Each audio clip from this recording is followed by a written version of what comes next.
अभी दुनिया में जो चल रहा है वो सिर्फ मिडल ईस्ट की लड़ाई नहीं है। मिसाइल चल रही है, ड्रोन अटैक्स हो रहे हैं और अमेरिका इसमें ओपनली इन्वॉल्व हो चुका है। और लोग पहली बार सीरियसली पूछ रहे हैं क्या वर्ल्ड वॉर 3 हो सकता है, और अगर सच में वर्ल्ड वॉर 3 हुआ तो दुनिया का क्या होगा। आज पूरी रियलिटी समझते हैं आसान भाषाओं में। अभी टेंशन सबसे ज्यादा है ईरान और इसराइल के बीच में। ईरान ने इसराइल से जुड़े मिलिट्री टारगेट्स पर स्ट्राइक करी।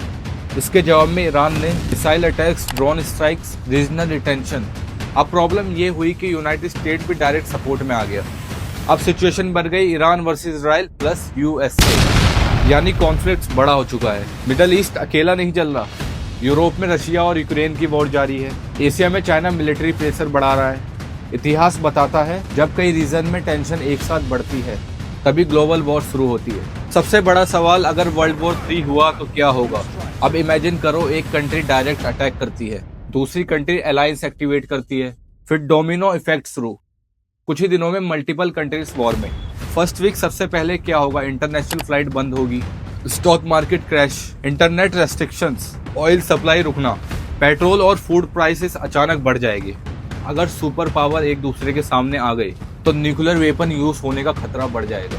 एक न्यूक्लियर ब्लास्ट पूरा शहर खत्म, एक न्यूक्लियर ब्लास्ट पूरा शहर मिनटों में खत्म कर सकता है। असली डेंजर उसके बाद शुरू होता है। एक्सप्लोजन के बाद धुआं एटमॉस्फेयर में जाएगा, सनलाइट कम होगी, टेम्परेचर गिर सकता है, ग्लोबल फूड शॉर्टेज शुरू, यानी वॉर बैटल फील्ड से निकलकर पूरी ह्यूमैनिटी को अफेक्ट करेगा।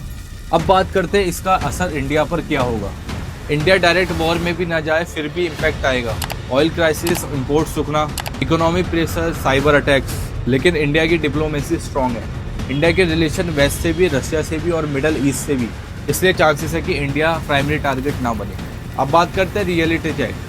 सबसे जरूरी बात, कंट्रीज न्यूक्लियर वॉर से डरती है क्योंकि न्यूक्लियर वॉर में कोई जीतता नहीं, इसलिए वर्ल्ड पावर अभी डायरेक्ट वॉर अवॉइड करने की कोशिश कर रही है। आज की दुनिया में लड़ाई ज्यादा होती है proxy Wars, economic pressure, technology competition में। अब बात करते हैं फाइनल एंड ग्राउंड रियलिटी क्या है। सिचुएशन डेंजरस है, वॉर ऑलरेडी चल रही है, ग्लोबल टेंशन पीक पर है, लेकिन वर्ल्ड वॉर 3 अभी ऑफिशियली शुरू नहीं हुआ है। दुनिया अभी उसी लाइन पे खड़ी है जहां शांति भी पॉसिबल है और डिजास्टर भी। अगर आपको दुनिया की बड़ी घटनाएं सिंपल और सच्चे तो चैनल सब्सक्राइब जरूर करना।